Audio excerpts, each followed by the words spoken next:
and I'm happy to have you in studio. Melanie Phillips, author of the book, which I was familiar with a decade ago, Londonistan. Also author of the book, The World Turned Upside Down. And Melanie actually was an ardent leftist. And then she said she was mugged by reality and has become a conservative. And she's on a kind of a cross-country speaking tour, and I'm blessed and privileged to have her in the Twin Cities area. And Melanie, by the way, and as Eric knows, Minnesota is Minnesotistan. This is Little Mogadishu. We have issues here. I have a national audience, but I often refer to the fact that my home base being the Twin Cities. We've got Islamic issues here. It's kind of jihad central. I don't know if you're aware of that. I have been made more aware of it. I was a little aware of it, but I have been made much more aware of it in the last few days when I've been here. France recently had an election. They have a new president. There are some in the evangelical community who are looking at him almost as an apocalyptic figure. And I don't say that to be sensational at all. It's just he's a very intriguing figure. You said they perceive him as a centrist. He's not. He's a leftist. Where do you think he could take Europe? Obviously France. We could start with that, but where do you think? France not going to leave the EU,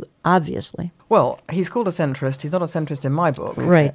To me, he's a fanatical Europhile. Mm-hmm. He's somebody who believes that all the answers to all the problems that beleaguer France, in particular Islamization, violent militant Islam, which is causing great violence of the French population on a regular basis, and the allied loss of French national self-government through the fact that it's principal country in the European Union. These two things are linked. France can't control its own immigration policy because it's part of the EU. He thinks that the answer to all these questions and more is more and better and deeper EU. He thinks that the greater loss of the French ability to govern itself is a solution to all these problems.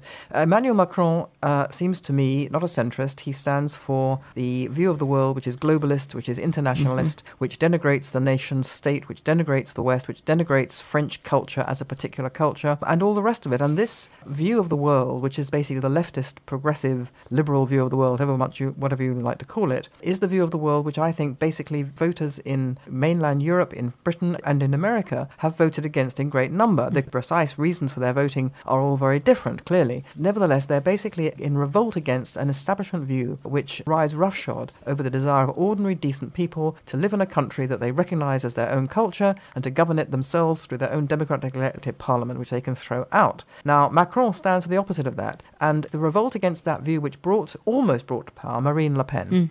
Marine Le Pen, who runs the Front National, the National Front, a party which under her father, who was very explicitly anti-Semitic and a neo-fascist type, she has tried to distance herself and her party from him, I think not entirely, but basically that party was a fringe party which nobody took seriously until very recently. And the reason why Marine Le Pen nearly became president of France, she lost to Emmanuel Macron in the runoff, the final runoff just recently, the reason why she was brought almost to power was because of the very things that Emmanuel Macron, in my view, stands for. So the idea that he's going to solve these problems is false, in my view. In the next 5 years, whatever it is, until the next French presidential election, I think we're going to find the pressures that brought Marine Le Pen to the final runoff in that election are going to increase exponentially. Macron, as a fanatical Europhile, is also deeply hostile to Britain's decision to leave the European Union. He has basically said, I'm going to make it as difficult as possible and I'm going to punish them. This man, is an enemy of democracy. The British people have a right to say that they wish to govern themselves. He doesn't understand that.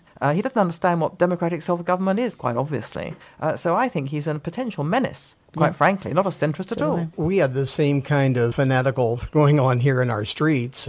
People that can't take the election, take the effects of the election and so on. And we're watching this happen in the streets. I think it's going to get worse, honestly. 3 questions, and these are big ones maybe. Do you have any idea what nation may be the next one to try to bolt from the euro? And I guess I would ask then, is there a possibility of a nation falling to Islamic control inside the euro? And will the European community in the end, will it survive? The last question first, no. In the end, no. The European Union is founded on a whole series of incompatible premises, of which the most glaring is the idea that you can have a common currency, the euro, serving every nation when these are independent nations and you don't have a common culture. It's not like the United States where you have one country, one nation, united by all the things that unite a nation. And consequently, this dislocation between the currency and the politics means that the whole European European Union project is bound to collapse, plus the appalling pressures that it's inflicted upon itself by its open borders policy, the demographic changes that are taking place, the huge influx of immigrants which it simply cannot sustain. So I wouldn't expect it to last for very long. I don't know when it's going to implode. If